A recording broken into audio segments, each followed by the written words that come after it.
Loh, emangnya Allah hanya bisa mengobati di Singapura? Iya, iya.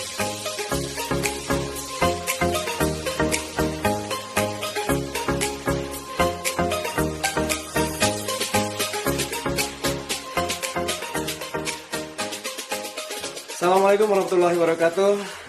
Masih di channel Aska Media dan kita masih ngobrol di sini aja. Hari ini kita masih didatangi oleh seorang tamu yang luar biasa, seorang herbalis, Mas Heru. Assalamualaikum Mas Heru, apa kabar? Waalaikumsalam warahmatullahi wabarakatuh. Alhamdulillah. Semangat terus, segar terus. Alhamdulillah. Harus ya.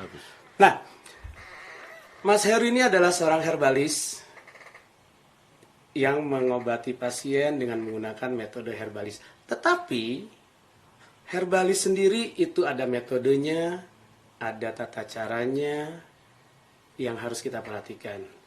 Di sini kita akan berbincang dengan Mas Heru bagaimana sebenarnya herbal itu, obat-obat herbal terutama, kita harus menyikapinya seperti apa dulu nih untuk obat-obat herbal. Gimana Mas? Kalau menurut Mas Heru sebagai seorang herbalis bahwa obat-obat herbal itu ya harus seperti apa kita menyikapinya, menanganinya? Ya, obat-obat herbal ya. Ya. Jadi obat-obat herbal itu memang yang paling penting itu benar-benar harus alami. Apalagi kalau kita bisa mendapatkan herbal yang dari pupuk organik segala macam, itu lebih top, lebih luar biasa. Tapi oke lah, kita nggak lihat itu. Kalaupun itu menemukan itu suatu anugerah ya. Tapi kalau enggak, ya kita bisa cari dengan herbal-herbal yang sudah ada. Herbal ini banyak gitu kan. Di gituan negara kita ini kaya dengan herbal. Iya, iya. Kita tuh kita di kalangan muslim, kita muslim, kita itu pakai herbal ini prinsipnya dari hadis Nabi tentang lalat. Rasulullah bilang, kalau ada lalat dalam minumanmu, satu sayap masuk itu penyakitnya. Masukkan lagi satunya. Itu obatnya. Artinya obat dengan penyakit itu nggak jauh. Nggak akan jauh. Kalau Anda sakit di rumah, obat itu nggak jauh, ada di rumah. Ada sekitar kita Di juga. sekitar situ. Itu yang disitulah kita dituntut untuk berpikir. Dituntut untuk mendekat pada Allah supaya Allah memberikan jalan menemukan obat itu. Di sekitar rumah kita. Kita sakit di kantor tempat kerja kita awalnya. Ya di situ kan. Itu hadis lalat itu seperti itu. Dan itu sering saya terapkan apabila ada yang sakit, berdialog dengan saya, konsultasi, saya kadang-kadang kalau bisa saya ke rumah. Bukan apa-apa, saya pengen tahu. Anda sakitnya misalnya dia sakitnya di rumah, ya udah saya ke rumah. Begitu di rumah, begitu dilihat, oh sakit ini, kita cari di sekitar situ ada obatnya. Jangan-jangan ada di dapur. Bumbu masak kek atau apa. Jangan-jangan cuma kecap. Jangan-jangan cuma kecap gitu loh. Nah, sebelum jauh, kecap itu sebetulnya Ya itu kan kedelai. Ah. Kedelai. Tubuh itu butuh itu. Cuman memang tentu saja ada dosis. Iya, iya, iya. Itu yang harus kita pahami. Dan tidak berdiri sendiri. Kalaupun kecap tentu ada yang lainnya. Ada ininya gitu. Jadi ada sinergi herbal. Jadi misalnya menggunakan herbal ini, berarti kita harus pasangkan dengan herbal ini. Nah, itu juga harus pas. Gitu. Iya, Jadi iya, supaya terjadi sinergi dalam tubuh dan tubuh bisa menerima dengan baik. Betul. Nah, jadi itu sebenarnya prinsipnya seperti itu. Jadi jangan khawatir tentang obat, bahwa obat itu nggak jauh sebenarnya.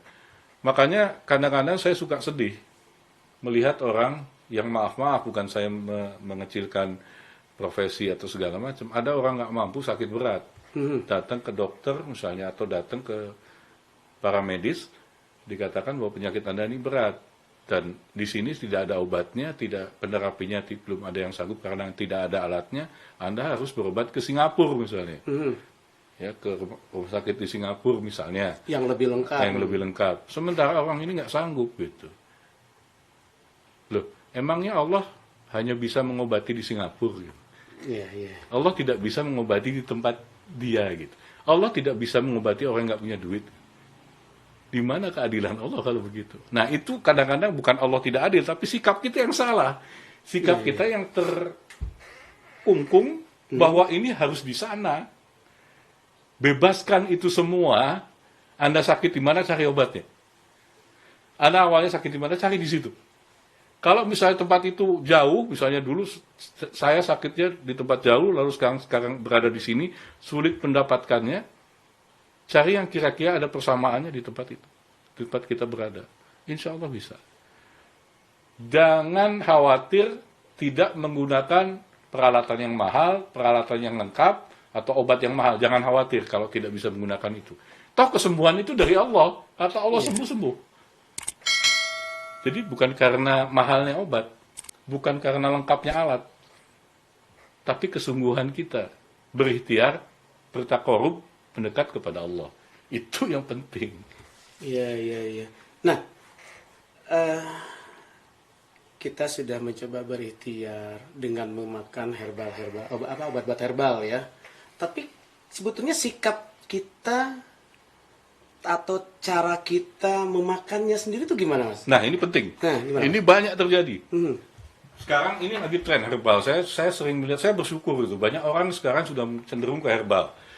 Ya, banyak sahabat-sahabat saya, sahabat-sahabat kita semua yang dia juga herbalis, mulai dilirik keberadaannya, diminta pendapatnya, diminta nasihatnya, diminta resepnya.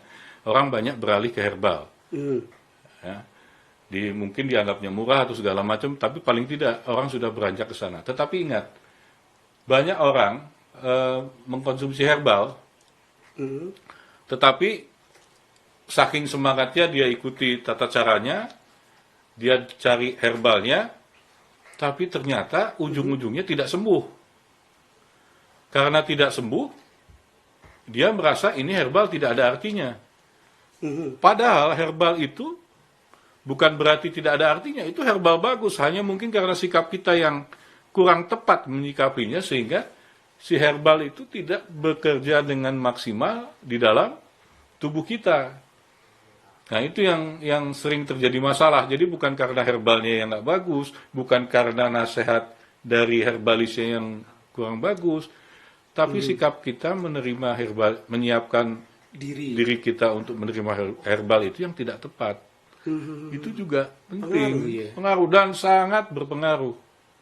Sangat berpengaruh. Tubuh ini dipengaruhi betul oleh pikiran kita. Pikiran kita lemah, tubuh bisa menjadi lemah. Jadi itu yang penting. Iya. Nah, berarti memang harus sejalan ya antara tubuh harus laras. Dan teknis pengobatannya, obatnya itu sendiri. Nah, dari pengalaman Mas, mungkin ada contoh-contoh yang biar sahabat-sahabat tahu semua nih. Kenapa herbal itu bisa menjadi luar biasa? Dari pengolahannya, dari tata cara pemrosesannya. Ya. Apa ada pengelolaan khusus memang herbal itu? Ya, ini secara singkat saja karena untuk belajar ini perlu waktu untuk belajar. Tapi begini, ini hanya memberikan gambaran saja, bahwa ternyata ada caranya herbal itu ya. Yang paling penting tepat bahwa herbalnya ini. Ya, ini sakit saya begini, ternyata herbalnya ini. Kalau bisa kita cari sendiri. Karena itu tadi ada di sekitar kita. Ada di sekitar kita. Apalagi kalau sakit tadi yang saya sebutkan tadi di rumah itu ada sebenarnya. Yeah. Kalau misalnya ternyata herbalnya itu tumbuhan. Gimana? Bukan bumbu dapur misalnya. Yeah. Tumbuhan. Daun misalnya. Maka carilah daunnya, kalau sudah ketemu daunnya, kita yakin itu daunnya. Petiklah pada saat ada bunganya. Pada saat ada bunganya. Ada bunganya. Dan pagi hari. Itu saat-saat di mana potensi kandungan herbalnya penuh. Oh. Itu lagi hormon di tumbuhannya lagi bagus. Kandungannya lagi tinggi-tingginya. Lagi tinggi-tingginya, itu luar biasa, itu super. Petik. Itu akan berbeda bila memetiknya dengan tidak ada bunganya atau di waktu sore atau itu berbeda. Iya. Petiklah itu. Nah, kalau memang ada buahnya, cari yang dekat buah. Cari yang ada buahnya, misalnya tumbuhannya ada buahnya, cari yang dekat buah. Karena di tempat buah itu hormonnya besar. Contoh nih, tanaman apa tuh? Jambu. Oh, jambu air, jambu. Apapun jambunya, Jambu. kalau kita butuh daun jambu, cari yang deket jambu, deket buahnya. Dekat buahnya. Itu potensinya luar biasa, itu lebih luar biasa, itu super. Hmm. Jadi artinya kalaupun diolah, dibandingkan yang tidak dekat dengan buahnya, ini lebih hebat, lebih potensinya lebih besar. Iya, iya, iya, iya. Nah ini contoh saja, karena Contoh, banyak ya. ilmu ini banyak, harus betul. dibahas. Ini artinya bahwa herbal itu butuh ilmu, segala sesuatu itu ada ilmunya. Kalau itu nggak pas ya nggak pas. Wajar orang mengkonsumsi herbal, beberapa kali dia konsumsi tapi tidak ada reaksi. Mhm. Mungkin bukan apa-apa, mungkin cara mengolahnya saja yang tidak tepat sehingga lama. Karena lama sebetulnya itu walaupun mungkin tidak tepat cara metiknya, itu bisa menyembuhkan sebetulnya, bisa membuat kesembuhan, bisa mendatangkan kesembuhan, tetapi masalahnya bisa lama. Mhm. Iya, Karena iya. potensinya mungkin berbeda dengan potensi yang dipetik pada saat super tadi. Betul, betul. Nah, begitu lama karena merasa ini nggak ada hasilnya, akhirnya ditinggalkan. Padahal kalau diteruskan, Mhm. akan ada kesembuhan itu. Iya, iya, iya. Ya kan? Nah, tapi kalau menggunakan yang lebih tepat, itu biasanya hasilnya pun cepat. Tapi sekali lagi, kesembuhan itu milik Allah. Kalau kita lama sembuhnya, ada rahasia di balik itu semua. Pasti ada sesuatu. Artinya gini, Allah masih, tuh dosamu masih ada, tolong kamu istighfar banyak-banyak. Iya. Oh, kamu tuh belum dekat sama aku. Karena kita mungkin lama ya, kamu tuh belum dekat sama aku, teruslah berdekat padaku. Itu sebenarnya Allah sedang berusaha memeluk gitu. Itu pun harus dipahami gitu. Artinya ikhtiarnya harus benar, caranya harus tepat, dan pemahaman kita terhadap sakit, kondisi sakit juga harus tepat. Allah itu tidak pernah menyengsarakan makhluknya, apalagi kalau makhluknya itu beriman padanya, tidak pernah menyengsarakan. Allah hanya nguji tentang keimanan. Harus bisa menyikapi sebuah musibah, sebuah penyakit. Betul. Kalau dari ini sekarang kita masih masa pandemi nih, Mas. Orang masih banyak yang khawatir dengan COVID nih. Kalau dari sisi pola hidup, konsumsi, ya gaya hidup juga termasuk, Betul. kira-kira menurut Mas Heru, apa nih yang harus kita hindari, apa yang harus kita jalankan?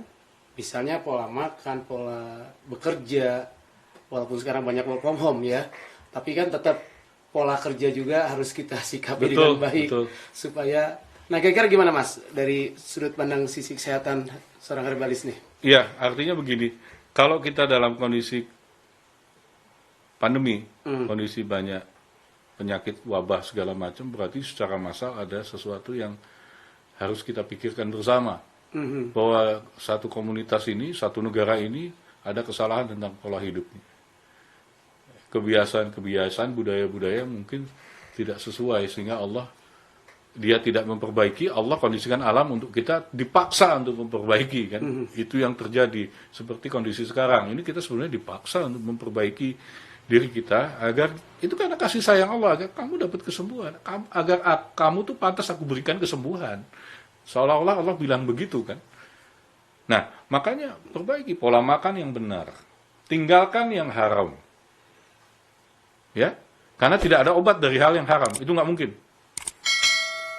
Jangan alasan kepepet. Lalu diperbesar haramnya boleh gitu. Enggak lah begitu. Tetap yang haram itu enggak ada obat dari yang haram. Lalu tinggalkan yang meragukan. Yang tidak toyib, yang tidak baik. Kalau itu meragukan, tinggalkan sudah. Jangan selalu dipikirin. Jangan-jangan walaupun itu meragukan, jangan-jangan ada kesembuhan. Sudah kalau memang ragu, jangan. Masih banyak yang lain. Itu lakukan. Lalu yang kedua, positif terhadap segala sesuatu. Jangan berprasangka buruk terhadap makanan. Artinya gini, saya nggak suka ini makanan. Jangan diperburuk dengan, misalnya ada orang makan sesuatu yang tidak sukai. Wah, itu nggak enak, saya nggak suka itu. Jangan digituin. Alhamdulillah Anda senang itu. Kalau saya tidak terlalu suka dengan itu. Bahasa itu harus muncul. Jadi jangan perburuk makanan yang menurut Allah itu halal. Hanya karena kita nggak suka, kita jelek-jelekin tuh makanan. Dan itu berefek sebetulnya. Efek sekali. Sangat efek. Sesuatu yang halal diperburuk oleh kita kan bahaya. Kalau kita nggak suka ya tinggalkan sudah. Tidak perlu perbanyak kata-kata, kalimat-kalimat yang menunjukkan bahwa saya nggak suka gitu loh. Nggak perlu kita ego seperti itu. Ya sudah, kalau nggak suka sudah selesai. Saya tidak makan ini, Anda makan aja. Alhamdulillah kalau Anda suka. Bersyukurlah Anda suka ini. Mudah-mudahan mendapatkan rahmat atau macam-macam lah. Justru itu yang muncul. Nah, ini yang banyak membuat orang sakit. Tanpa sadar loh, sakit. Begitu ada makan yang Anda sukai, sakit. Bisa seperti itu ya? Bisa, sangat bisa. Ini bukan berarti saya ngomong sembarangan. Ini sudah kita lakukan. Kita lihat dari beberapa pasien, kita rubah pola hidupnya, cara menyikapi makanan, cara menyikapi yang dia tidak sukai padahal Allah sukai.